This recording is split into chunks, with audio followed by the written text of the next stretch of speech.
Today on Monkey Life, baby orangutan Hujan spends his first night at the park before meeting a potential new foster mum. He's fantastic.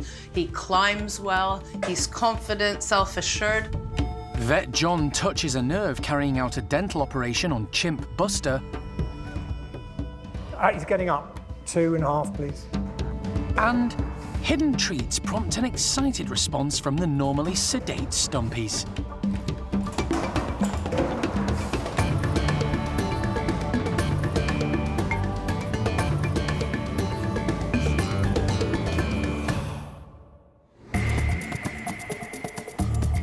Monkey World in Dorset, buried deep in the English countryside, is the largest sanctuary of its kind on the planet. The team, led by Dr. Alison Cronin, rescue and rehabilitate abused and unwanted primates from all over the world. Right, ready to go. 3 monkeys in the box, not too bad. The park provides a home for more than 260 monkeys and apes from 24 different species.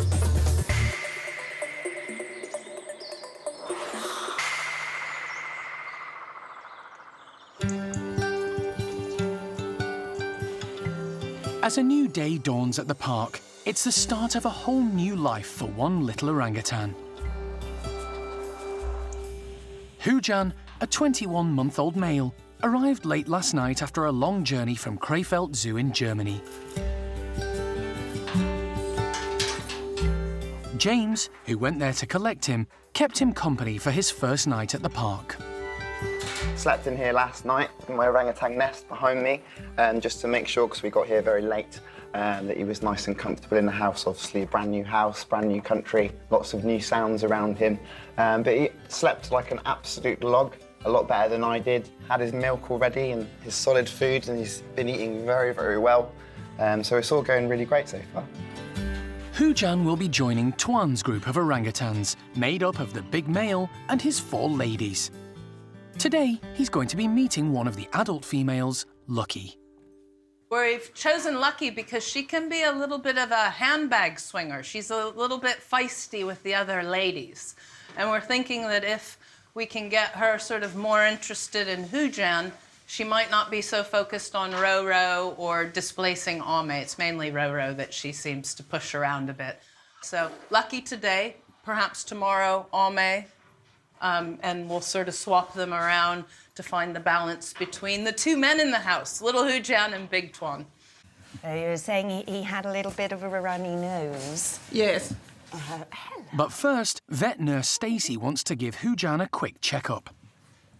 He's had a slight cold in recent days and needs the all clear before meeting any of the others. You're all good all over. His coat is beautiful. All 3 adult females in this group, Lucky, Ame and Roro, have proved good foster mothers in the past. The care team are confident they'll accept Hujan as one of their own and look after him. But they don't want to overwhelm the new youngster. So his meeting with Lucky will be mesh contact only to start with. Hey, missus. Are you a good girl? Ava, Hujan's German keeper, accompanied the young orangutan to help him settle in. But it seems he's feeling pretty at home already, and the prospect of meeting a large adult next door doesn't faze him. At first, Lucky's more interested in the food the keepers have put out to distract her. But she does throw a few glances towards Hujan. Hujan is extremely confident in adult company, and Alison and the team sense this introduction is going to be stress-free. They make the decision to let the pair meet face-to-face in the same room. Hey. Love it. Both Lucky and Hujan are relaxed in each other's company. Ava is amazed at how quickly things are progressing. I'm extremely happy. I never have believed that it would work so fast. Lucky is very wonderful, wonderful girl, and she's so good to Hujan, and Hujan is totally relaxed and don't have problems or run away from her. It's gorgeous. It's wonderful. Hujan's just brilliant. He climbs well, he's confident, self-assured. Really unique for a hand-reared orangutan, so hats off to Krefeld Zoo. They've done a fantastic job rearing a lovely, well-balanced and confident little boy. It's a great start to Hujan's new life at Monkey World. In the coming days and weeks, he'll be introduced to the rest of the group, including its leader, Tuan. But for now, he seems content in the company of Lucky, and she seems happy to share her food with him. It's been 4 days since the park's pair of rare, red-bellied Gwenons welcomed the arrival of their first baby. Since then, the family have been kept indoors to allow Nia to recover from the birth. It also helps staff keep an eye on the baby and make sure it's suckling well and gripping on tight to mum. Now, with everything looking positive, the team have decided it's time to give the new family a little more freedom. Everything's been going really well over at the Gwenons, and we're just so impressed with how Nia's doing and how attentive Benny's being as well. So feeling really positive. Obviously for the first few days we took things quite slowly and we kept them in the house. We then progressed to tunnel access, but we've decided today that we're actually going to let them into the outside enclosure. As soon as the slide is opened, Nia dashes out with baby on board, and Benny following close behind. The pair are very comfortable and familiar with their outside enclosure. But with a large infant clinging onto her, Nia may find moving around and negotiating the platforms and trees a little more challenging. However, there's no stopping Benny. He's straight up into the high branches. Nia takes her time. She's happy to soak up the sun, while her baby gets used to its first taste of the big outdoors. In the last 4 days, the primate care team have managed a closer look at the infant, and they're fairly certain it's a girl. They've named her Biff. Nia, with Biff gripping on, decides the time is right to head up into the trees. The team look on anxiously. But they don't need to worry. Biff's clinging on tight. And Nia shows she's a good mum, supporting the baby when necessary. Baby's grip is very strong, and she, I don't think, would be moving like that if she wasn't confident of that. And we had seen a lot of that inside, so you always feel a little bit nervous, but I think, you know, she knows what she's doing now, and she's not going to take any risks, and she's moving around kind of as she was before baby on board, so that's really good to see. Nia is happy and relaxed with Benny close by. The pair share a strong bond, and the new baby seems set to strengthen it further. Benny's staying close, and they've even sort of had a bit of a relaxing moment, family moment on the platform. So yeah, it's all looking really good at the moment. We'll obviously want to see that she's coming and going to the house, so we'll stay around and monitor that. And we'll probably get them in slightly earlier than usual this evening. But yeah, so far so good, and she looks great out there.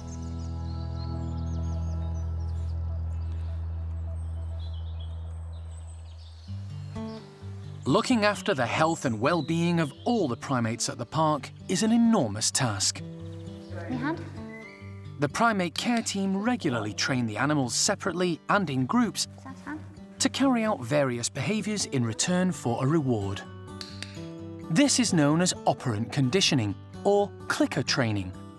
Reward-based training like this allows staff to monitor the primates for illnesses and wounds, and enables them to administer basic health checks. Good boy. And today, James has persuaded some of the orangutan nursery residents into the tunnel system for a training session. With a lot of our older orangutans, they've all learned a lot of the behaviours that we've trained them over the years that we use to treat them medically and things like that. No tricks, just stuff that is beneficial for them. But obviously with the babies, they need to learn every single thing from scratch. Shush. So we've gone right from square one with them. Oh, she lips. Good girl. It certainly helps having the adults do it next to them. They learn off of what they see orangutans very, very well. So sometimes we'll be doing some training sessions with some of the adults and they'll actually start to try and copy the behaviours, usually because they know a treat's in it for them, and they obviously want that treat. So it's a good way of teaching them next to the adults as well. But we also use our clickers here to bridge them when they are doing the right thing. Good boy. Which is when they get a treat for it. So the babies at the moment, Rika's doing really well. Rika hen. Good girl. She's already learnt hands and feet, bum and head, which is great for oiling their skin as well, because they can get quite saucy skin sometimes over the winter time. But obviously we can treat any injuries or anything like that they may pick up over the years when they know these behaviours. Bulu's a little bit more behind her. Hen. Good boy, Bulu. He's still doing quite well though. He knows hands and feet already and come here. So they're all doing really, really well. It's very early days for them and they've got a lot of behaviours on the list already. The youngsters appear to enjoy the training sessions, and it helps establish a good bond with the staff. For example, if they need a flu injection, which they will get just before the winter months, we can train them to present their arms to it and they'll just take it very nicely. No stress, no anaesthetic needed. If we just go to Sylvester here and we can ask him for a shoulder. There we go, and you can see he presents his arm up like that. Sylvester already knows how to do an injection training, but from that placement we then move on to using an actual syringe until they get very comfortable with it. And then eventually it gets to the point where we can just inject them with their flu injection just before winter and they won't blink an eye. Peek ahead. Good girl. So it really helps us look after them enormously. Today, James is keen to take a closer look at 9-year-old Sylvester, one of the older boys in the group. So with Sylvester, he's just reached that age where he's starting to turn into a man, if you like. His bottom canines are just starting to pop, which is really showing that he's moving on in the world with regards to his age. Sylvester, open. Open right up. See his canines. So it won't be too long probably before those top canines start announcing themselves as well. And I imagine at that point all his hormones will start rushing around in him and he'll reach that terrible teenager sort of age of the orangutans, where they'll be rushing about after all of the females in the forest.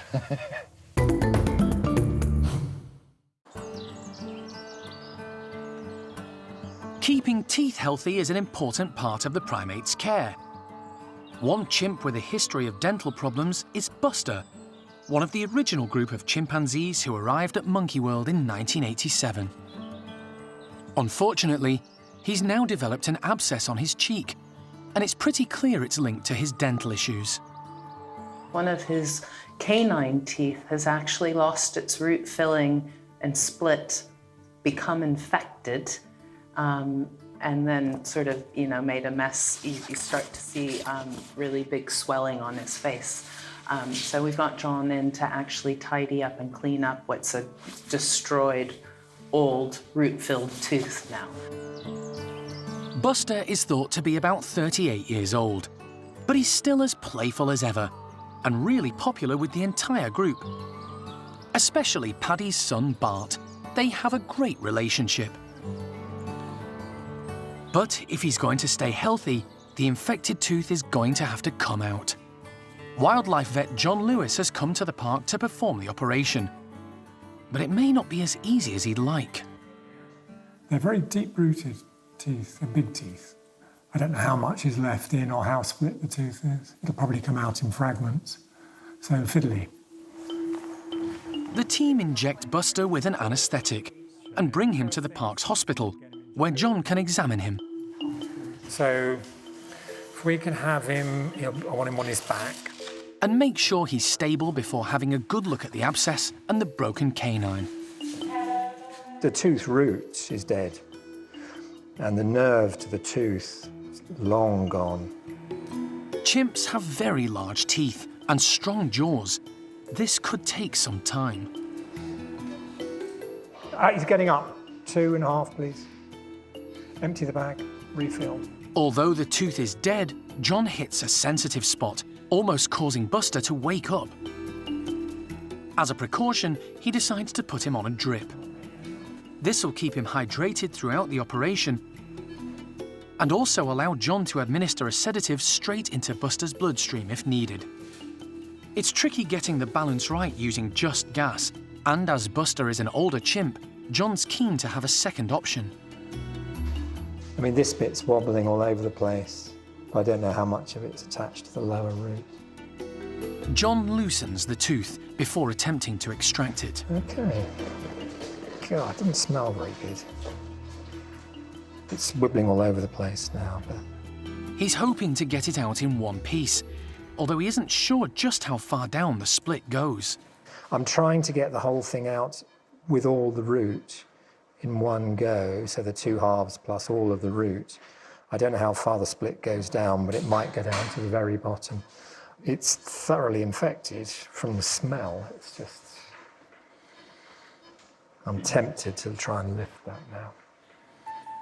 He decides to give it a go.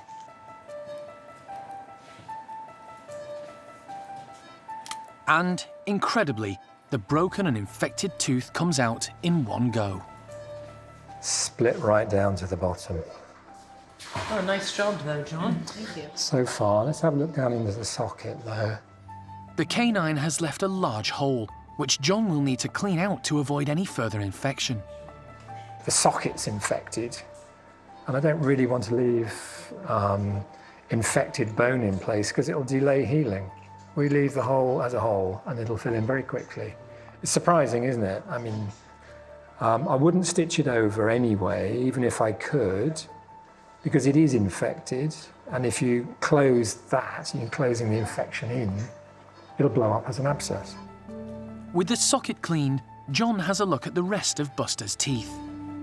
His lower right, the lower right canine still has the filling intact. And as I say, there's no sign on the jaw of any infection. And the rest of his stumps look quite good. Okay. It's a relief for the team who look after him. I'm sure he's going to feel a lot better now that we've got that tooth out. But they are so much tougher than we are. I mean, if that had been one of us with that, we'd have been in bed and crying and wanting lots of care and attention. But he's, you know, they're tough, tough animals. Buster is taken back to his bedroom to recover, and John monitors him until he comes round from the anaesthetic. He'll be put on a course of antibiotics and painkillers for a while, but John is confident Buster will be back to his normal, playful self in no time.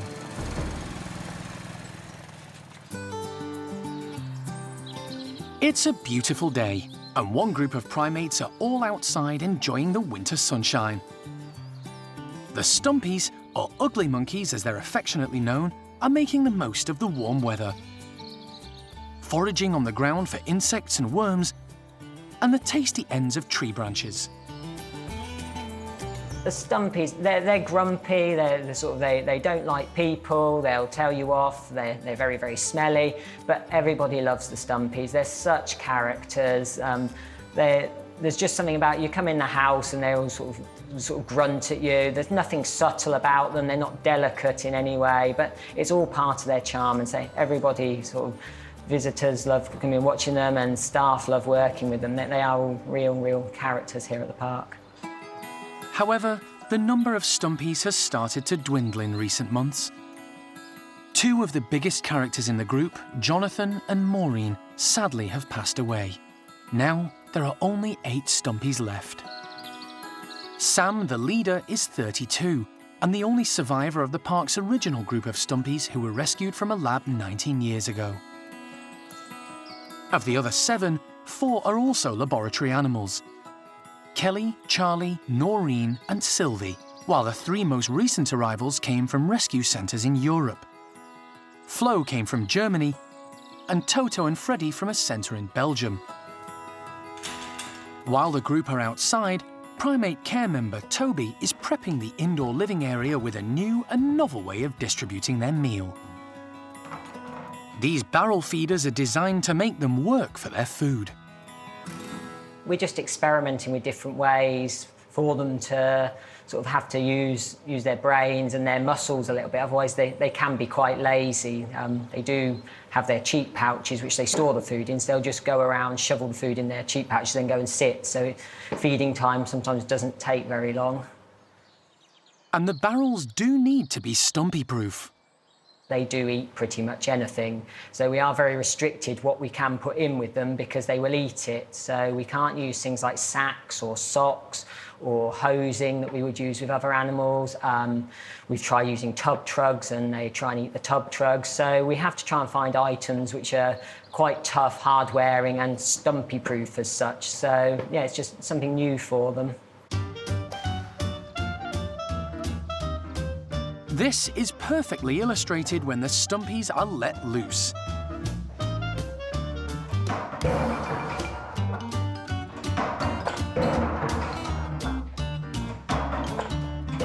It's rare to see the Stumpies this active and animated, as they throw the barrels around in gladiator fashion.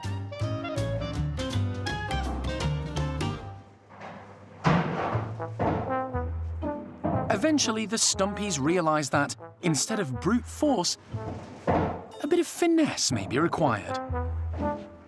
Kelly cottons on to the fact that she can put her hand inside to grab some grapes. Sylvie shows great agility, balancing on one of the drums while searching for food. But she hasn't got the technique mastered just yet.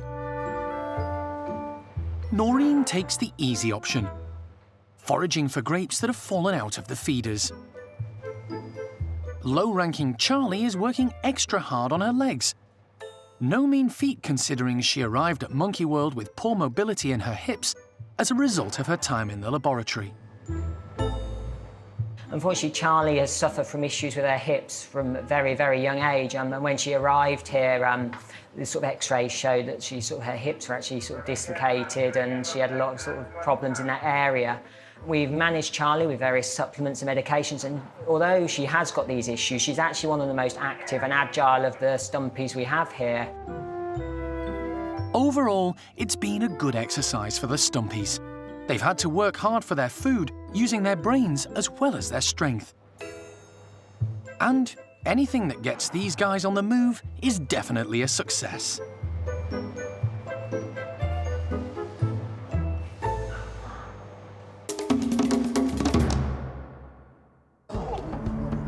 Next time on Monkey Life.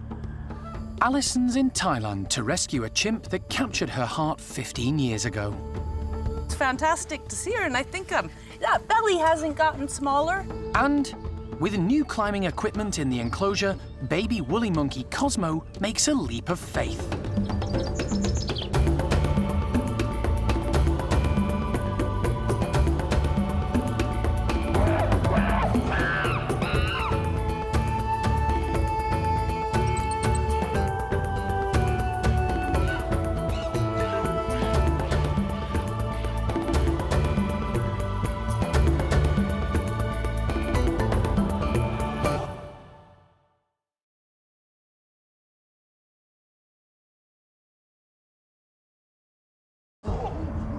Today on Monkey Life, Alison's in Thailand to rescue a chimp that captured her heart 15 years ago.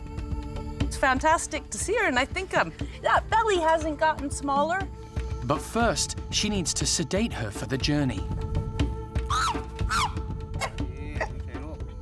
And with new climbing equipment in the enclosure, baby woolly monkey Cosmo makes a leap of faith.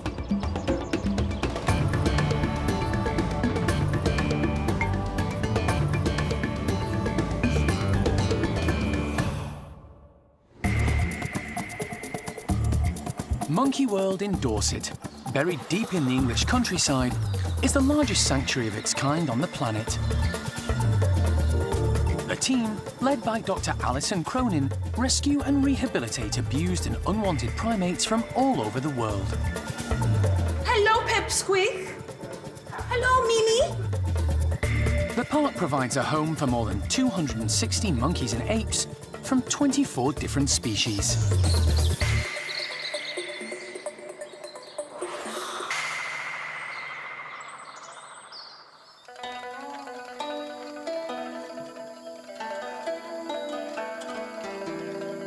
After years of searching, Alison has arrived in Thailand to complete a very special mission.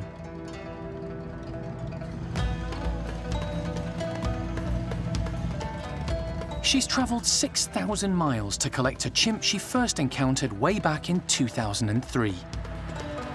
Animal director Jeremy is with her, and they're heading to the Krabaku Wildlife Breeding Centre, 200 miles southeast of Bangkok.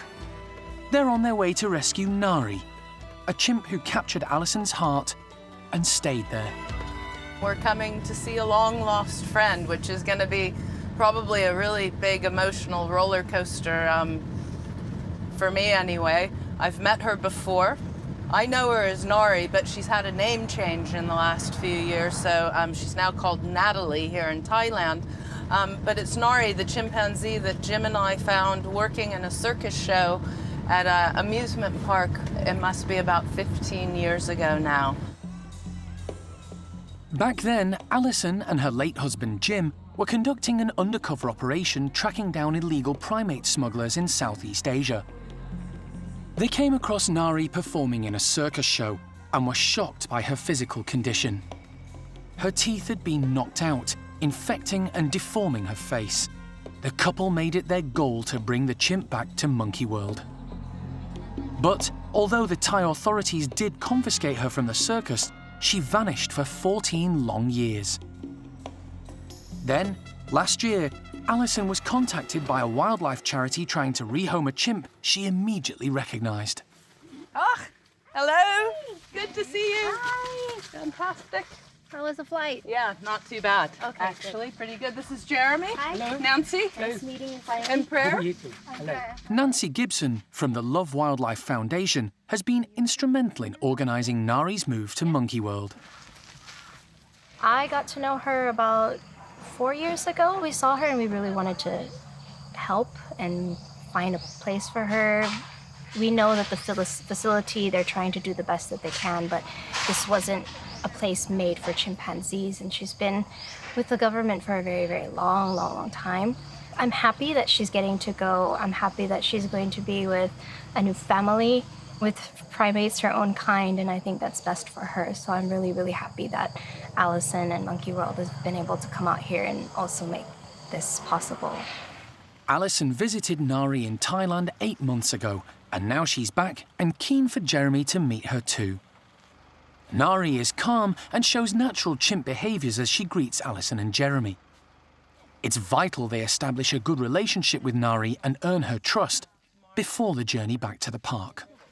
Hi, you. Do you remember? I know what. She'll need to be sedated and transferred to a travel crate for the long journey back to Dorset. Alison and Jeremy will travel with her. It's fantastic to see her, and I think that belly hasn't gotten smaller. That belly hasn't gotten smaller. If anything, has gotten bigger since I was here last. I know. Nari is a little overweight, probably because she's inactive living in a small cage with no climbing apparatus. But overall, she looks well, and her coat is in good condition. When I first met her, she was probably, gosh, I don't know, 6 or 7 years old.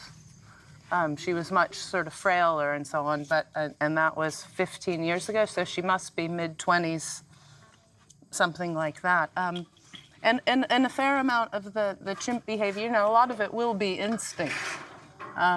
So she does know how to make some noises, although we've received some individuals that just don't know or understand any of it, so. No, I'm hopeful. I'm hopeful that actually she's gonna get on okay and be quite a strong, opinionated lady. Following a meeting with the head of the Thai Wildlife Centre to discuss the logistics for the next few days, Alison decides to call it a day. Tomorrow, the hard work and organisation will begin, and 48 hours later, if all goes to plan, Nari will be ready to start her journey to a new life at Monkey World.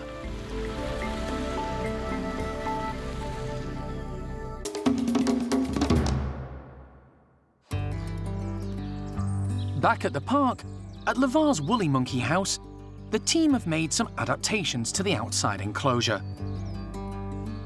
They've added more ropes to grab hold of and made the route in and out more accessible. It's all in aid of one little Woolly who's just taken his first tentative steps into the big tree-filled enclosure. 18-month-old Cosmo. He wasn't as brave as he probably could have been, so we've made a bit more of adjustments in the outside enclosure. We put a lot more rope out there for him, a lot more tail hold, so if he is on a rope, he's got something to hold on just above him, which is really important with the woolly monkeys and their prehensile tails. And we've also made a few adaptations with a couple of ladders as well, just so he's got a lot of points everywhere in the enclosure, so if he does get stuck somewhere, he can make his way back. As usual, leader Levar is first out. He quickly checks out the new features in the enclosure. He's followed by Zingu, who's more interested in breakfast until daughter Layla appears. Then they both head off, carefully navigating the new ropes.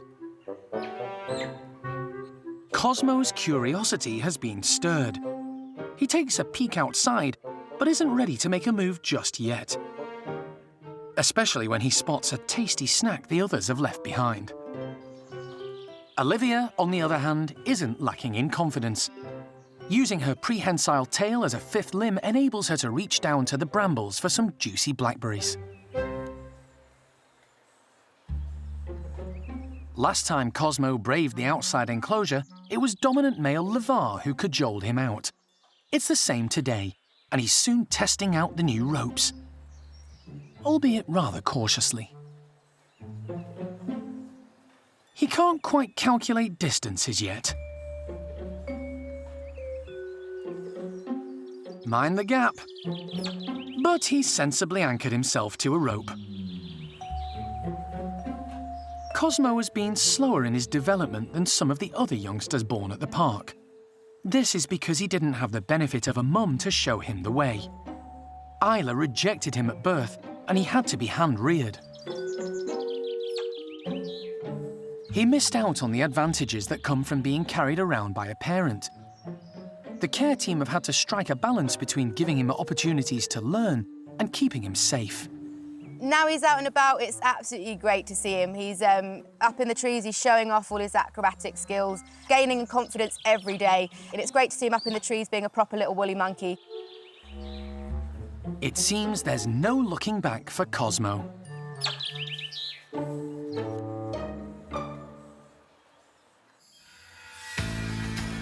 It's the second day of Alison and Jeremy's rescue mission to bring female chimp Nari, thought to be about 22 years old, back to Monkey World. At last, she'll have a chance to live with her own kind in a more suitable environment. She's been living on her own at a wildlife centre southeast of Bangkok, after being confiscated from a circus show by the Thai authorities. She's just so desperate for attention, aren't you? Does he have things up there? Alison and Jeremy are keen for her to start her new life. I mean, that's the whole point of what we're doing now, is getting her back to the park for companionship of her own kind and also into a more appropriate environment. And it's the exact reason why Monkey World was set up all of those years ago, is to give a place, a home, to all of these animals who have been smuggled into the black market for whatever reason. And pleased for Nari that she's going to get a family back again. And of course, personally, that we get to finish off something that we started all of those years ago. Jeremy is concerned how she may react when confronted with a group of rowdy chimps after living alone for a number of years. And I don't know how long she's lived here, but she's been here long enough to know that this is it. So who knows what's going to happen when you take her out of here and put her somewhere else. Really, it would be dangerous to have too many thoughts on that right now, because, you know, there's some endless options as to what's really going to happen. Innit? Hey? It's obviously a very bright cookie. What gauge, Jeremy, do you reckon? Nari will need to be sedated in order for the team to get her into the transport crate for the journey back to Dorset. Okay, by you. Alison wants to test how Nari will react to a syringe. If she's comfortable with it, then tomorrow night, before they head off, they can sedate her that way, instead of with a dart gun, which is more traumatic for the chimp. Good girl. Yeah, it's right here. Let's see. I'd like. Oh, Good girl. Excellent job. Yeah, you let me shove that in your... Good girl. Oh, clever girl. What's that? Can I have your shoulder, please? Excellent job. Excellent job. Well... Nari is calm and happy to cooperate. But it might be a different story at 2 in the morning when they have to do it for real.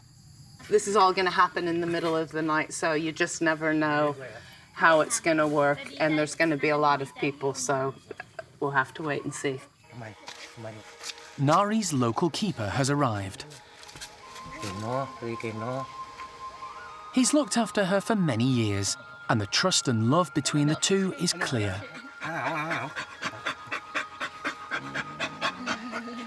Watching them together gives Alison and Jeremy a chance to study her character and also find out about Nari's diet.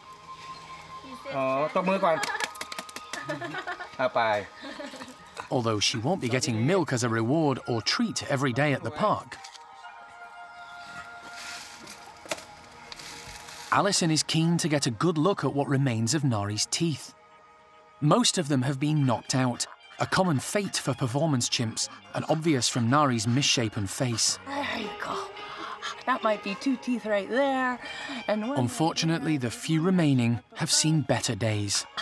She's got same thing that we saw with Brian, actually. 2 top, 2 bottom, right in the back. So 4 molars that allow her to still eat a little bit, to be able to process some food a little bit. So I don't know if that's a standard sort of photography tourist thing that people do, is they knock their teeth out and then just leave 2 pairs of molars for some eating, but it looks like that's all that was there. It's less than 48 hours until Nari begins the journey to Dorset and a new life. Alison and Jeremy will return tomorrow to complete the final preparations. Then, Nari will head to the airport, ready for the flight to the UK.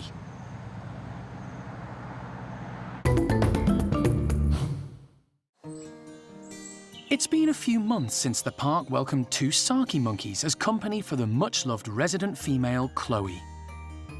Dad, Desmond, and his son, Tutu, have settled in well, and today, all 3 are going to be given a tasty treat. So today we've got lots of little grapes still on their branches, on their vines. I'm going to stick them out for the Sakis. We'll see how the new boys enjoy them, and I'm sure Chloe will. Sakis are primarily frugivores. Most of their diet is made up of fruit, although they will eat seeds, insects, and flowers. Today's menu is right up their street. Chloe is first out, and although at 24 she's a lot older than the boys, she's remarkably agile. Chloe, who came to the park from France, has a penchant for grapes and makes a beeline for the first bunch she sees. Desmond isn't far behind.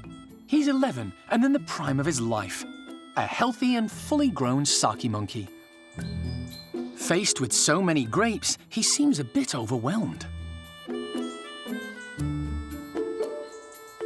But Chloe doesn't hold back. Although she's a little bit fussy when it comes to the skins, carefully peeling the grapes to get to the juicy flesh inside. It's easy to tell the pair apart.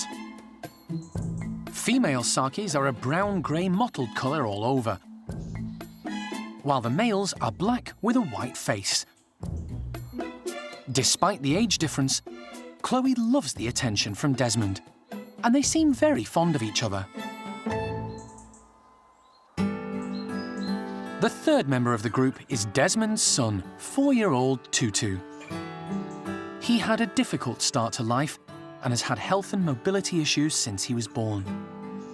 The youngster should be able to leap around like Desmond, but the team have had to make adaptations in the enclosure to help him. Despite the care and attention, his condition hasn't improved. In the last couple of days, staff have noticed Tutu has developed a white patch on his left eye. He's been given antibiotics to treat an infection, but they're worried it might be something more sinister. If things don't improve, they'll call in the vet to examine him. Chloe and Desmond are still making the most of their grapes and each other's company. And despite Tutu's mobility issues, the trio managed to spend some quality time together.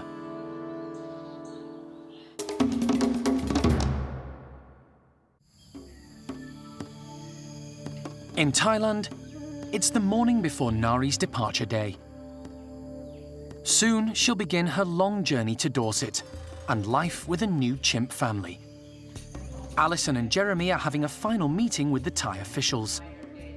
They've been fundamental in granting permission for Naree to move to Monkey World. For the journey, at least from here to the airport, she will sleep and be calm. Although you don't know. They need to double-check all the paperwork is in order.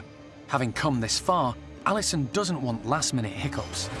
I think that that's a reasonable idea. As long as she is asleep, should be no problem. Naree's transport crate has arrived and needs to be thoroughly checked over. Yeah, that's good. And all the relevant information for the authorities attached. So these are sort of the final details. We'll also get her water bottles all lined up so that when we leave here late this afternoon, everything's ready to go, bar getting the chimp in the box and a couple of blankets inside in case it rains in the meantime. We'll bring those back with us. But otherwise, I think we're good to go. Famous last words. They're taking an early morning flight back to the UK. With a 200-mile drive to Bangkok Airport ahead of them, the operation to transport the chimp will start in the middle of the night. Paperwork completed, it's time to say goodbye to Naree. For those who've come to know her and have cared for her, it's a momentous but happy day. After many years of solitude, she'll soon be living with other chimpanzees in a new home.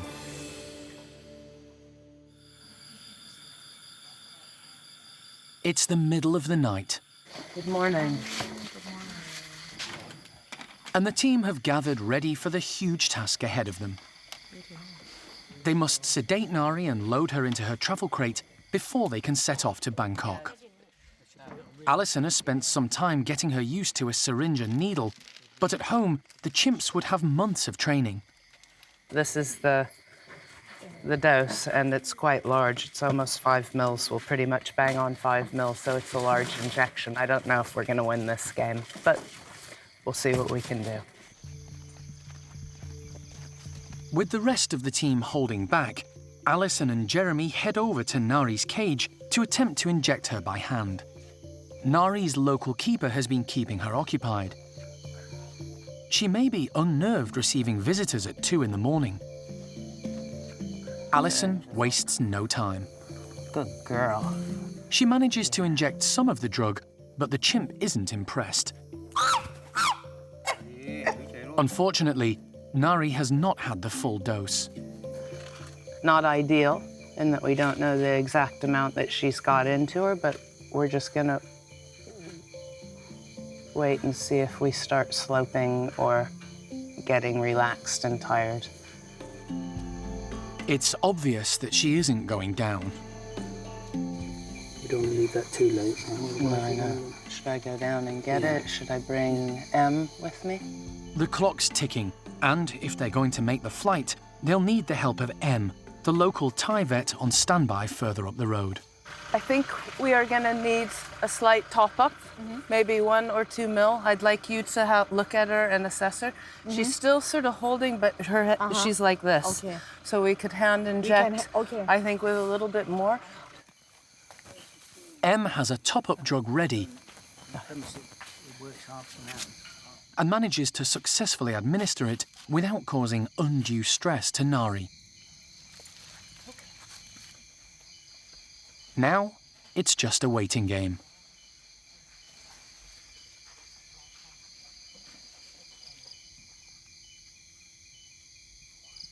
Eventually, the anaesthetic takes effect.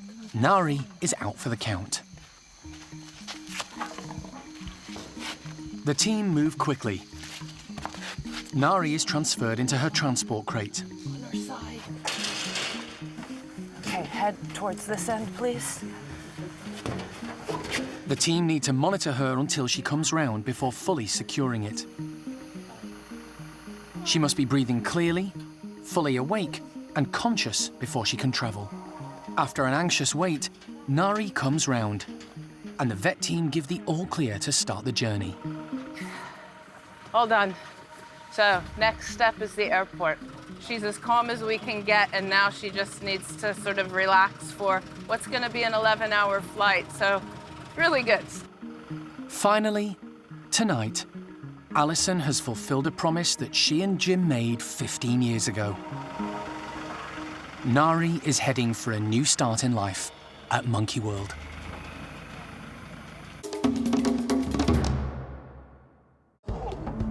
Next time on Monkey Life, Rodders has a strop when newly arrived chimp Nari tries to make friends. Yeah, you want to take a pill, my friend? No, Rodders. And a fur-rubbing frenzy at the Capuchin enclosure.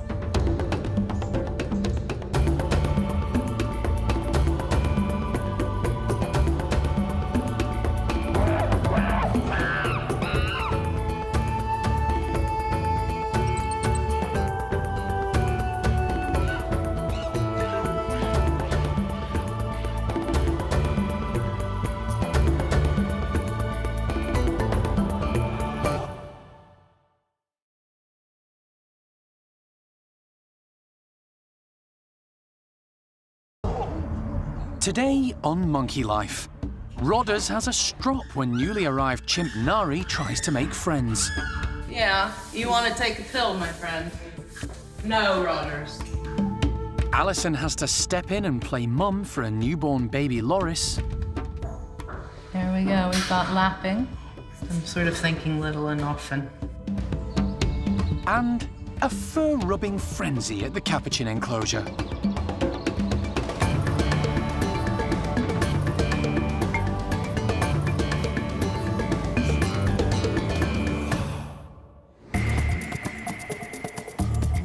Monkey World in Dorset, buried deep in the English countryside, is the largest sanctuary of its kind on the planet. The team, led by Dr. Alison Cronin, rescue and rehabilitate abused and unwanted primates from all over the world. This is going to take some doing to catch them up, actually. The park provides a home for more than 260 monkeys and apes from 24 different species.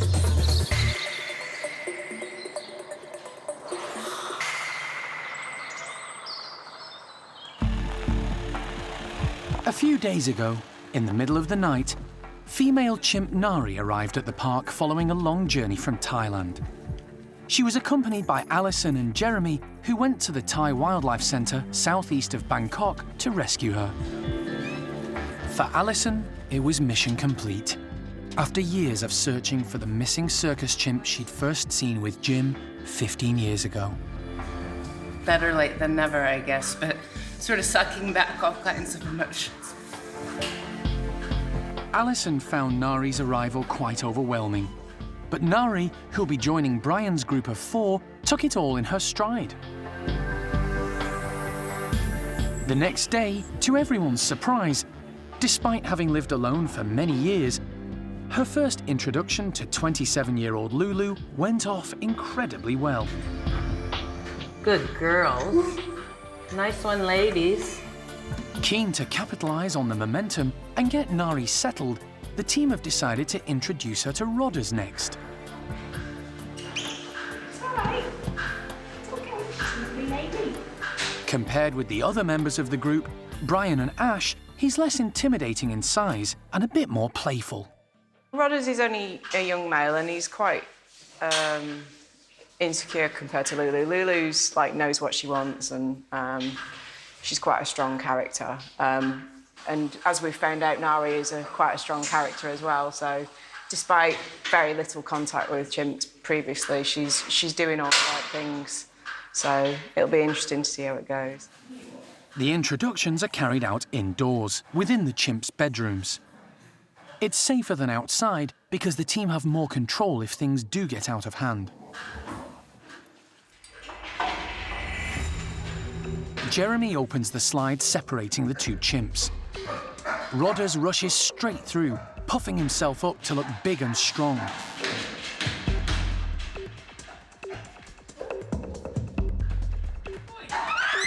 But when Nari approaches, she gets a dramatic response. It was all bluff and bravado. Rodder's reaction isn't unexpected. He was born at the park and hasn't met any new chimps since he joined the nursery as a tiny youngster. Without the company of Brian, Ash and Lulu to back him up, he's nervous. His fear grin is a reaction to the new chimp. But Nari isn't offended. She does her best to reassure Rodders, offering a hand of friendship.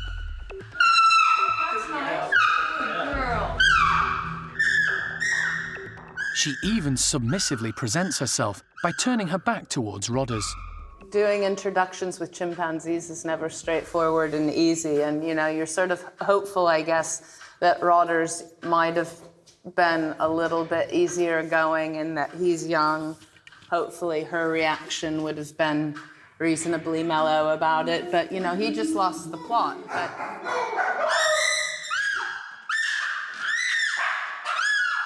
No, Rodders. Quiet. I guess that's the problem, is that he's not in check of his emotions.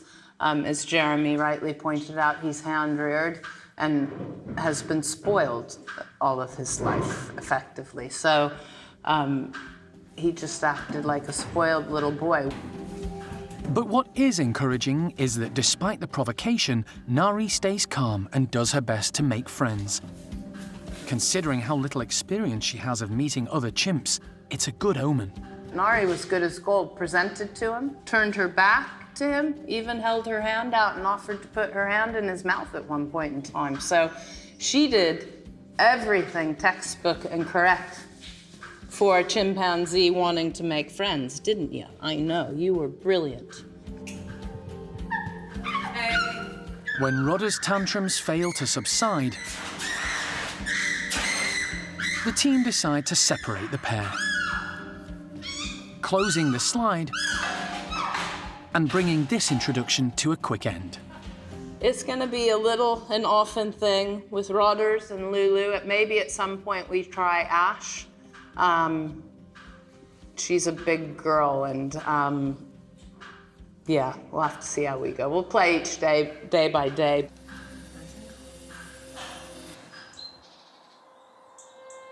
At the park's animal hospital, local vet Dave Harding is about to take a look at one of Monkey World's newest arrivals, 4-year-old Saki monkey, Tutu.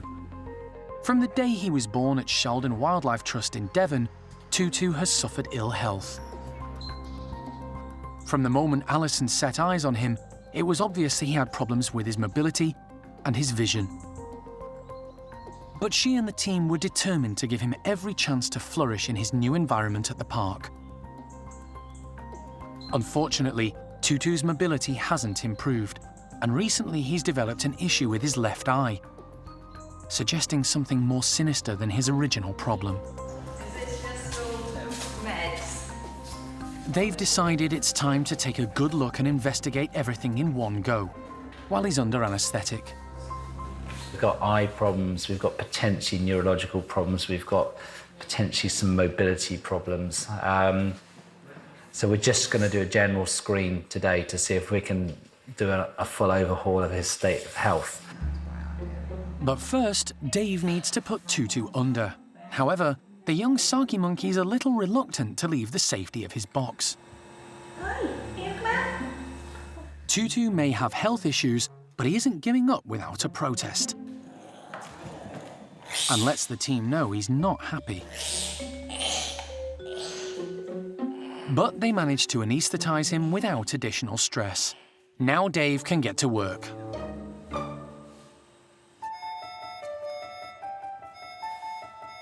After checking his vital signs, he wants to take a closer look at Tutu's eyes. Just have that one on, yeah, that's it, turn and off, yeah. Yeah, that's great. You've never seen any evidence of anything in the right eye, have you? Right, what I'm going to do is I'm going to put something in there just to dilate the pupil. Okay. All right, but it might dilate the pupil for a couple of days, potentially. Dilating the pupils makes it easier for a thorough examination of the retina, so Dave can check for any sign of disease or damage. While it takes effect, the team prep Tutu for an X-ray, and straight away, Dave notices something isn't quite right. He seems really off the line, like he's out. He's a really funny shape. I think that's maybe just the way he is. He might be quite scoliotic. I don't know. Oh. Don't you think? Yeah. Might explain his mobility. The X-ray will help Dave see what's going on. Wow, that's a pretty scoliotic monkey. And it's not good news. So he's got a real curve in his spine here. All right, you could tell from the time you put him on the X-ray plate that you couldn't actually get his spine central, and the spine is just bowing out really quite badly there. So that could easily affect his mobility. It's likely Tutu's spinal problems are congenital, something he's had from birth. But Dave also wants to check his vital organs. He performs an ultrasound.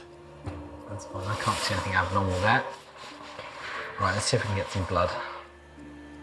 Blood tests may indicate other potential abnormalities, but they need to be sent to a specialist lab, and the results won't come back for several days. That's enough. That'll be all right. That's fine. It's just a bit more just for the top them both up. Now the monkey's pupils are dilated, Dave can thoroughly examine his eyes. There's something very wrong with that left eye. It's really hard to see though.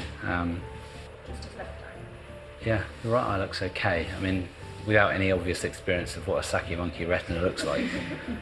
And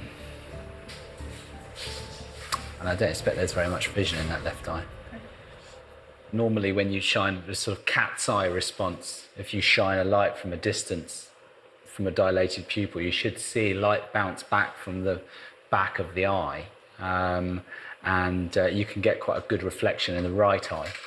But the left eye, which is the one that keeps getting the sort of deposits in it, we're not really getting any reflection at all. So either there's a problem with the back of the eye, meaning that it's not reflecting, or there's something in between the front and the back of the eye that's meaning that it's getting in the way. And so you might get that with a cataract, but you could also get that with a detached retina or something like that. Finally, the team take the opportunity to weigh Tutu. 122. Before returning him to his travel box and helping him come round from the anaesthetic. Come on, lazy boy. Dave has uncovered some serious health issues, but he's unable to say if they're all connected. We still can't rule out at this stage whether there is any relationship to his overall well-being and his eye, or whether we've got 2 or even 3 separate problems. It's going to be an anxious wait for the results of Tutu's blood tests.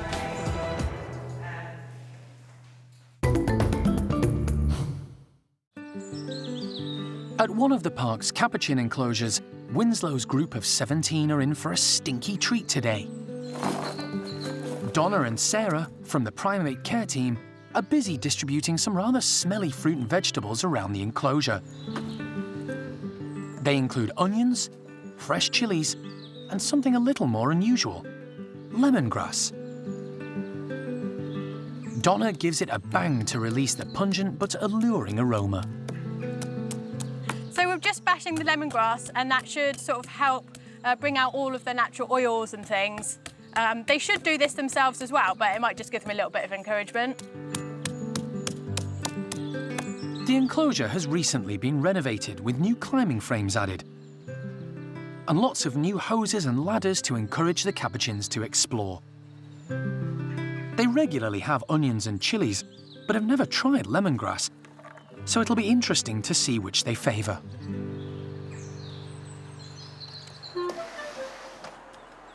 The slide is opened, and dominant female Babe leads the group out.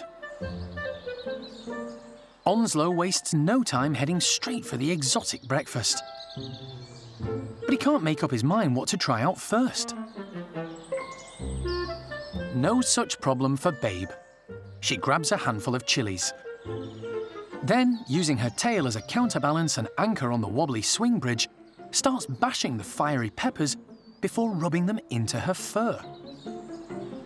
In the wild, Capuchin monkeys crush a variety of plants to rub over their bodies for social and medicinal purposes. Some plants are known for their anti-parasitic and pain-relieving properties, and capuchins will often congregate to join in a fur-rubbing frenzy. It does help keep their fur really nice and clean, and also keeps the little bugs and things at bay as well. It's also really great for socialising, so we should find small groups and they'll sort of bond whilst fur rubbing as well, so it's actually really important for them. And since the animals have arrived at Monkey World, we've seen them do it more and more, which is really great. Debbie is trying out the lemongrass, breaking it up and having a good sniff of the strong scent. She's a high-ranking female who was caught in the wild for use in a laboratory and is extremely bright. So far, no sign of her fur rubbing. But Esther does. She peels the skin off an onion and vigorously applies the juices to her fur. Female Molly tries out the new hosing as she heads up high to examine a piece of lemongrass, away from the others. Whatever Molly can do, so can Onslow. He finally makes up his mind, settling on a piece of chili.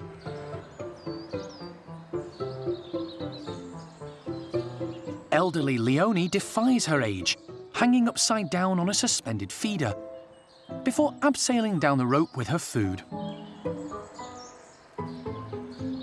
It's been a good exercise for the group. The targeted enrichment, aimed to encourage such wonderful natural behaviour, has proved a hit. It's just 48 hours since Saki monkey Tutu had a major health check. Local vet Dave Harding discovered a major curvature to his spine, causing severe mobility issues for the youngster. A number of blood samples were also sent to a specialist laboratory. But before the results could even come back, Tutu's condition deteriorated further. He again took another very serious decline.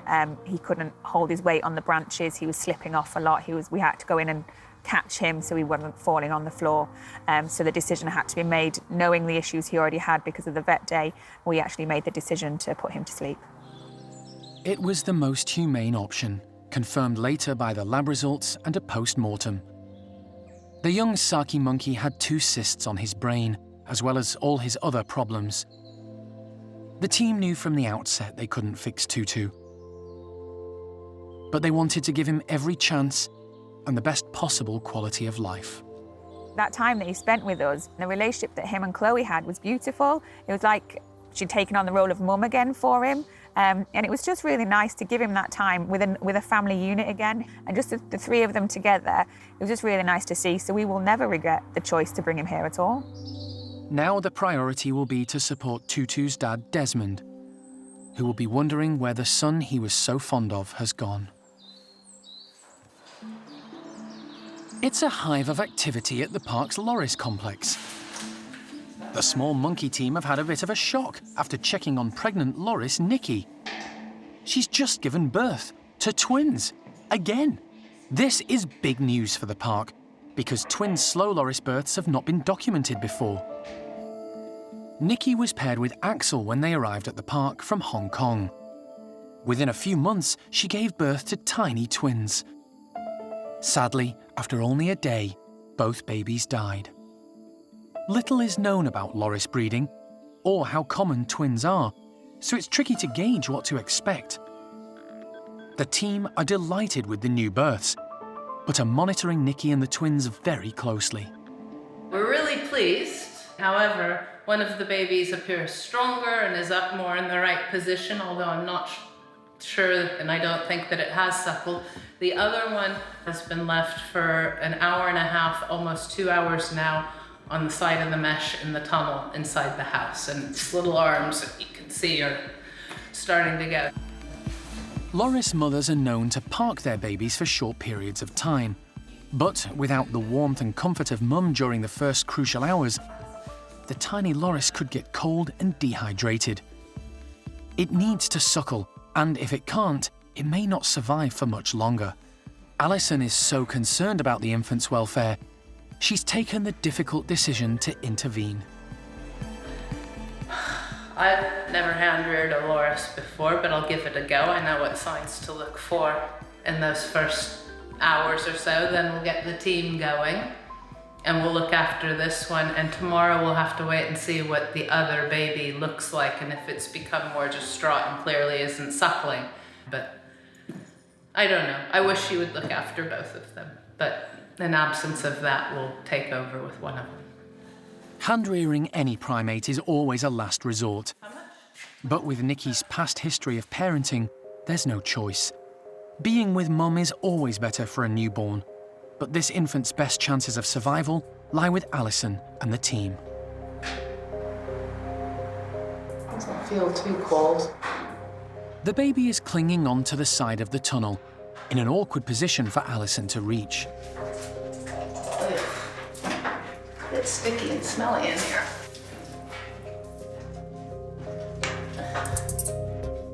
It's reassuring to hear the infant squeak. I might need you.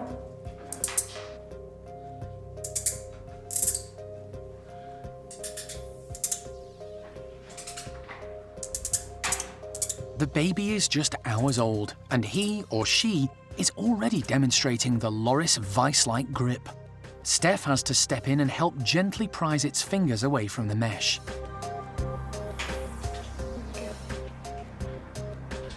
Something. Finally, Alison can wrap the infant safely in a warm blanket. I think right now it's just bundling in to the nice warmth that's coming through the blanket on the heat pad.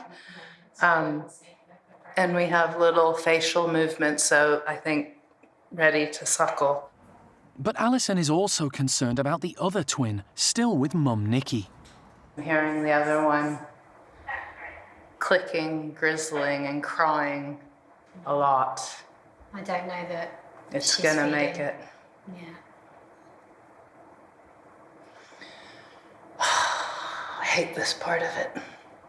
When their little lives are in our hands and there's no good, clear-cut answer, it's really hard. But I think it's important that Nikki is given the chance to do her maternal thing, and as long as she's going to keep that baby and look after it, I think we should give her the chance to do so. These are her babies. The tiny loris weighs just 34 grams. If it's going to survive the next 24 hours, it'll need to take in some fluid. It's going to be starting out with a dropper. Come on, little one. Dehydration is the major concern for the tiny newborn. No one is sure if he or she has suckled yet. There we go, we've got lapping. I'm sort of thinking little and often. Determining the sex of the loris at this early stage is almost impossible. I don't know, could be a slit in there, I can't really. I know. Sex unidentified as of yet. The baby loris will need constant monitoring throughout the night. He's so small and little that we keep him hydrated. I'll move on to milk formula, half strength. Maybe this next feed, because he's gonna need some energy, being so small. And then wait for something to come out the other end. That's quite important now that he's getting fluids in. And then just moving forward to find a routine, which should be interesting because I really don't know what to expect. So yeah, we're just gonna have to wait and see how it goes.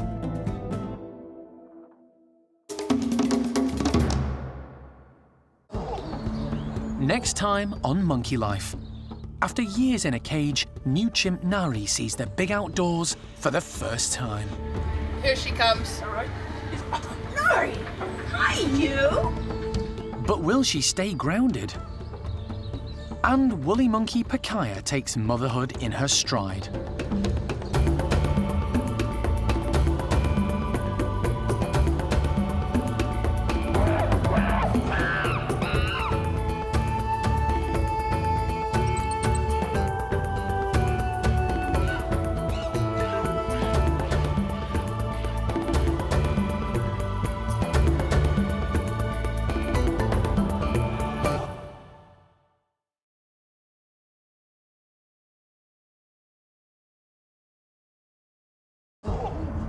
Today on Monkey Life.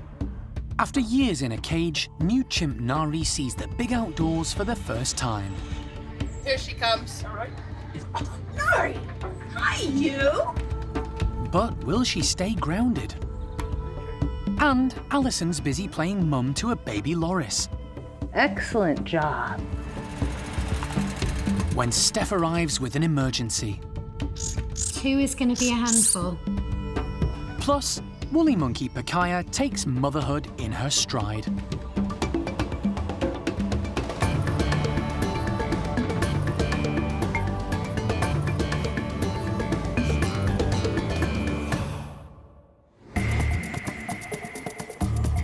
Monkey World in Dorset, buried deep in the English countryside, is the largest sanctuary of its kind on the planet. The team, led by Dr. Alison Cronin, rescue and rehabilitate abused and unwanted primates from all over the world.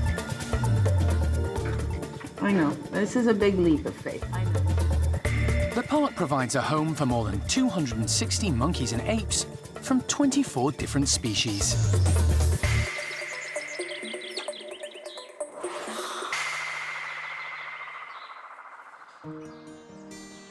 It's been less than 24 hours since female loris Nikki gave birth to twins.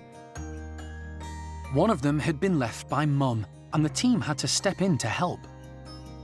Alison's been caring for it through the night. Overall, it wasn't too bad. The little one is already getting the idea of the pipette. I'm using a dropper to feed it rather than a syringe or a bottle or anything like that, so that only a drop of half-strength milk at the moment goes in its mouth when its mouth is open. But basically, I'm dropping milk into its mouth as it's, clicking, shouting, and talking it to me. So we don't have any meaningful eating, but it's being given, I think, what it needs. I don't know if I'm doing the right thing, but day 1, I think we've done okay. Very little is known about hand-rearing lorises, so taking on the care of this baby was the last thing Alison wanted to do. The responsibility is quite stressful. The practicalities of just doing it are exhausting. So and it doesn't stop. It's 24/7 that this little thing needs care and attention. So nobody should think that this is a wonderful or lovely thing. The babies, the animals, the primates are lovely, beautiful, but they're beautiful in their own way and should be with their own kind. I gotcha. Regular weight checks will help show if the infant's getting enough nourishment. Yep, let go. 33, 34, so still the same. So we haven't lost weight, so really pleased with that. It means that this little one, even though it's been peeing quite a lot, hasn't. I've been striking a balance at least. The youngster is being fed a mixture of half formula milk and half water. I know, here you go. That tastes good. Is it a good temperature? Yep, good. And after this, he or she should just crash out nicely. Good one. That was great. Excellent job. Look at you. Yeah. Come on, one more. That's it, good. Boy or girl, yes, good one. One more, yeah. The baby's sex may not be determined for a few weeks, so Alison has given it a temporary name for now. I think we might actually call little one Bob for now, because we don't know whether it's a boy or a girl. In the finest Blackadder tradition, I think we'll stick with Bob for now. And sort of hoping that it is a little boy in this instance, so that Nora and Bob could become a pair. But that's a long ways off, little one, huh? It's still very early days, but Alison is feeling optimistic about Bob's chances of survival. The baby's twin sibling is still clinging on to loris mum Nikki. but the team are keeping a constant watch in case anything goes wrong.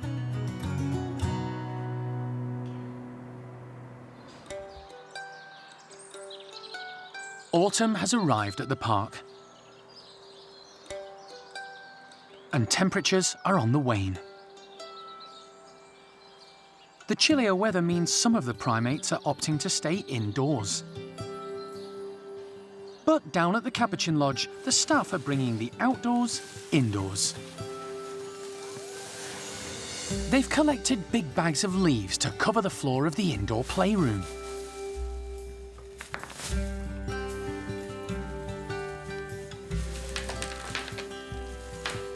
Rather sneakily, primate care worker Jill is hiding one of their favourite foods amongst the dead leaves.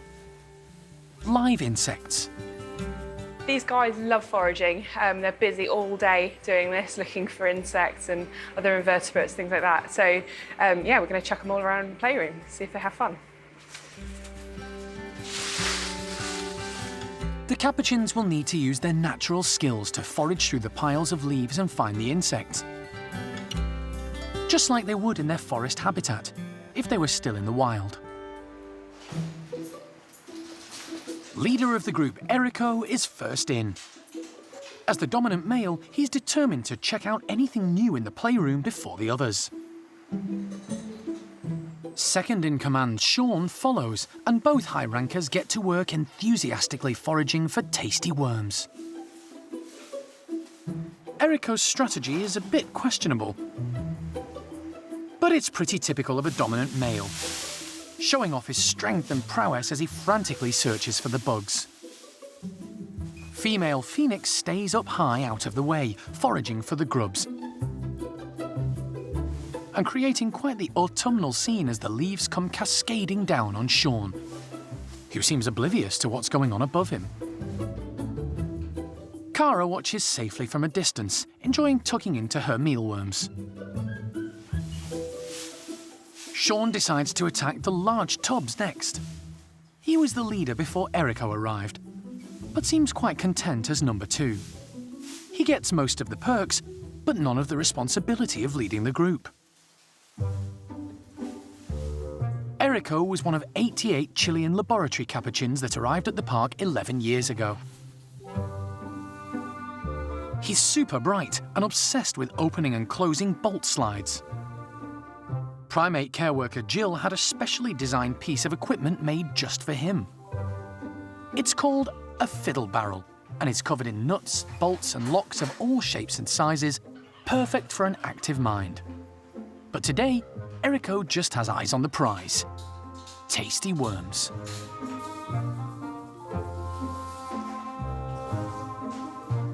Some of the low rankers, like Scarlet and Binti, arrive to take a look. They must wait their turn until the higher rankers have had their fill. But there are plenty of the wriggly treats for everyone to enjoy, although finding the leftovers hidden in the leaves will keep them busy.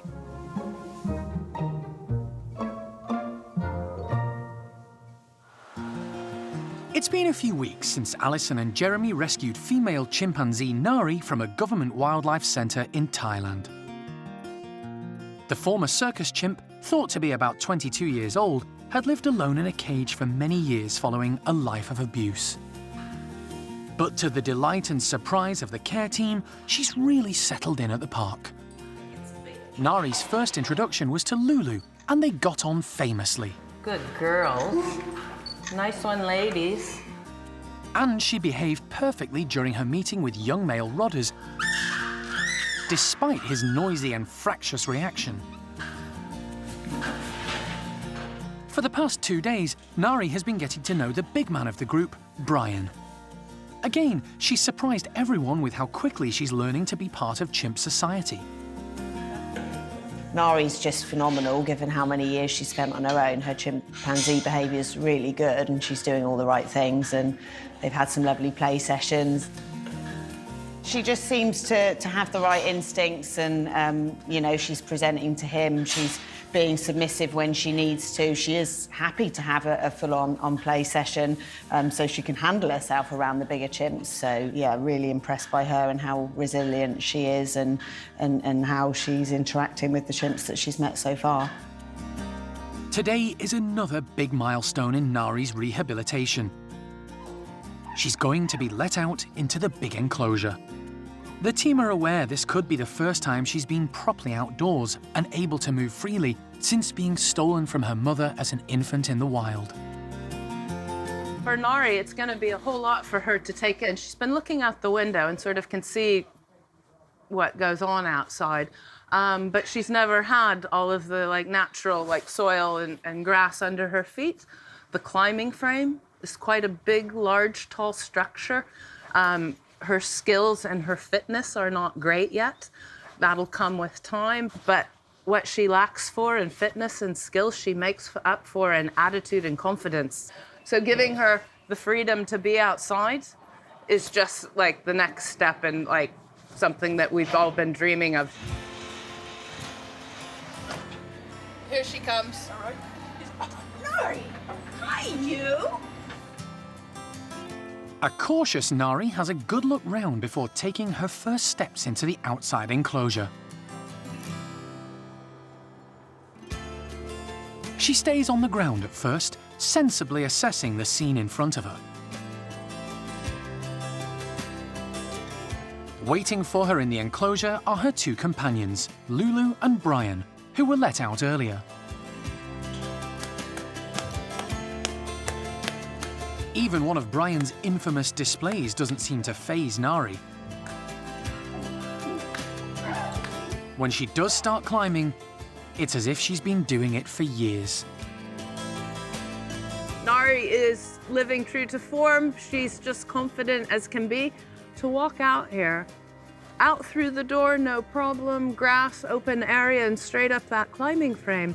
It's just amazing. So, I'm sure she's got a little bit of nerves inside, but she doesn't let it show. And only thing left for Naree at this point is to reassemble the group around her. And Rodders and Ash, because they're young and feisty, are going to be a little more effort and take time. But we've turned the tables now. This is now Brian, Naree, and Lulu's group, and Rodders and Ash are going to have to fall into line until they decide they want to join the party. But can't be happier. Couldn't be a better day. Naree isn't the only new chimp at the park. Young female Toprish arrived a few months ago from a zoo in Turkey. Having had no previous contact with adult chimps and with little knowledge of chimp etiquette. She's now met many of Bart's group, who'll become her new family. Despite having been at the park longer than Naree, she isn't quite as settled. But then there are 16 chimps in this group to make friends with. However, she is beginning to enjoy sessions in the playroom with some of the other chimps, including high ranker Beth, who will be a useful ally to have on her side.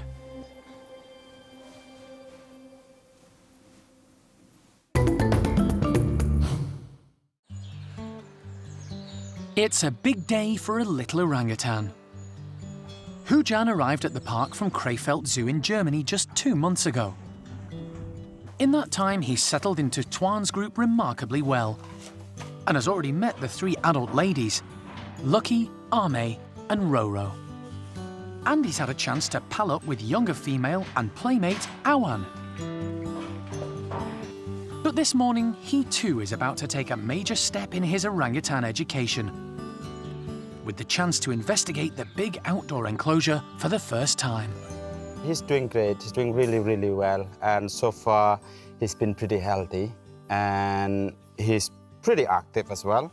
Now, next step, which is try to get him out and about to enclosure to get fresh air and exploring outside and see how good his climbing skill, because that is the crucial part. The enclosure is a huge space with a large climbing frame and a mass of hoses, which enable the orangutans to move around. While Hujan has demonstrated his climbing abilities indoors, the outdoor apparatus will be a completely different prospect. To help him overcome any reservations, he'll be going out with Lucky. She's already very attentive and can give him a helping hand if needed. Jarno opens the slide to the enclosure, and Lucky wastes no time heading out. Her first priority is the breakfast feed scattered around. Jarno tries to encourage Hujan to follow.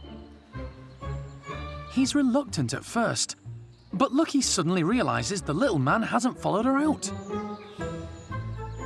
She heads back to find him. It's exactly the encouragement Hujan needed. After a few careful looks, he garners his courage and tentatively steps out, making a beeline for Lucky, much to the delight of keeper Jarno. Lucky's maternal instincts have triumphed, which is just as well. Hujan isn't letting go. She plays mum, demonstrating great patience as she allows the youngster to stay close while they navigate their way around the enclosure. And when Hujan attempts to climb one of the low platforms, he gets a helping hand. Lucky's reward is a big loving hug. The enclosure is definitely a bit too big for him, bless him, and we need to modify more to get the best out of him. We want him to be able to move freely. We know that he can climb, but in the same time as well, we learn from that we need to add more climbing frame, add more hose, anything that will encourage him move even more better than today's. Eventually, Hujan is brave enough to leave Lucky's side and explore a little on his own. But she stays close behind, keeping a watchful eye and offering support. And when the youngster overreaches, she's there to catch him. Hujan's first steps into the outside world have been a success, thanks to his adoring auntie. In the coming weeks, the team will make a few adaptations to the enclosure so he can build his confidence and strength. Then he'll be ready to meet the leader of the group, big male orangutan, Tuan. Monkey World is first and foremost a rescue and rehabilitation centre for unwanted, abused and illegally kept primates. In the last 30 years, it's grown beyond anyone's expectations, and space is at a premium. It's the reason why the park rarely breeds any of the primates it rescues. However, there are two exceptions, the Bengal slow lorises and the woolly monkeys, both part of European breeding programs. There are only 40 woolies in captivity in the world, which makes this morning's news particularly exciting. Pakaya has given birth. Both are doing really, really well. Pakaya's a really experienced mum, so we've just kind of left her to it. Baby's doing really well, all the natural signs of gripping on, and we have seen suckling, so we're really happy. This is her third baby, having successfully reared her first two, Oriana and Claude. The team are so confident in her abilities, she's already been given access to the outside enclosure. Claude is 2 years old and only just fully weaned. He's still keen for mum's attention, and Pakaya is relaxed and patient with him. But today, with her hands full, play sessions are definitely out of the question. The leader and the dominant male of the group is Paolo, but he rarely shows interest in the females, so the team are pretty certain Enzo is the dad of Pakaya's new infant. We have seen Enzo mating Pakaya for quite a substantial amount of time. He's also built up quite a strong bond with Pakaya in the last year or so. He'll groom with her and her youngsters, and they are quite a nice little foursome as they move around the group. However, Paolo has absolutely no idea what's going on around him most of the time, so they are nice and settled, and it's really nice to see Enzo getting involved with Pakaya and her new little arrival. The team aren't sure yet if the youngster is a boy or a girl. it's still too early to say. A girl is exactly what we'd want. We really need more females in our breeding programme. But we'll love a boy just the same, but we have everything crossed that we have a little girl on our hands. Male or female, this birth is another huge success for the team in their mission to learn more about the care and needs of this highly endangered species.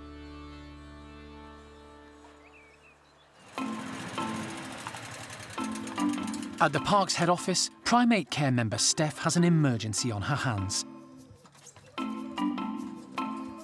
Wrapped in a blanket and keeping warm under her coat, Steph is carrying the second of the twins born to Loris mum Nikki just yesterday. Nikki's not been doing too well with this little one.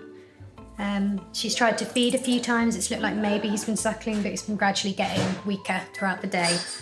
They've already taken one tumble, but she did go down to the floor and pick him up again. But yeah, he was left dangling on a cable tie for the last sort of 10-15 minutes and then dropped. So we've made the decision to bring him out and bring him on ourselves, because I don't think he would have had much of a chance if we haven't done that. Alison has already begun the difficult task of hand-rearing the first twin, nicknamed Bob.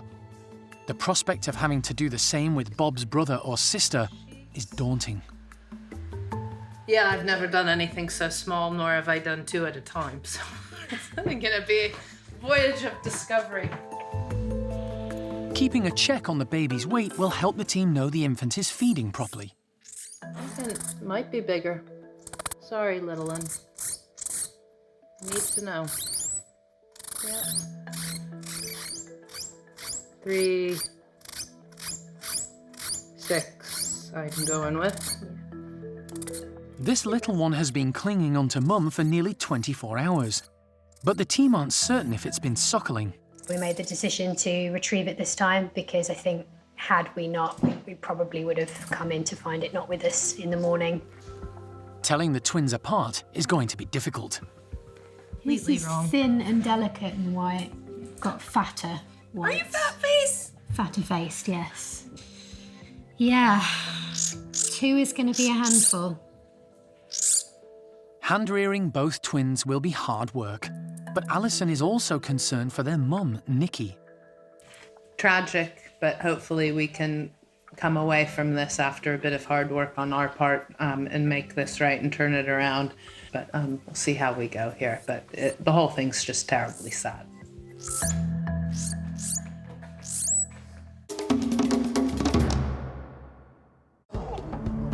Next time on Monkey Life, new chimp Toprish finds the great outdoors a bit of a shock, as her new friends offer their support. They're giving the reassurance that she's asking for. Yeah, it's good. And the Capuchins take on a snake in the grass.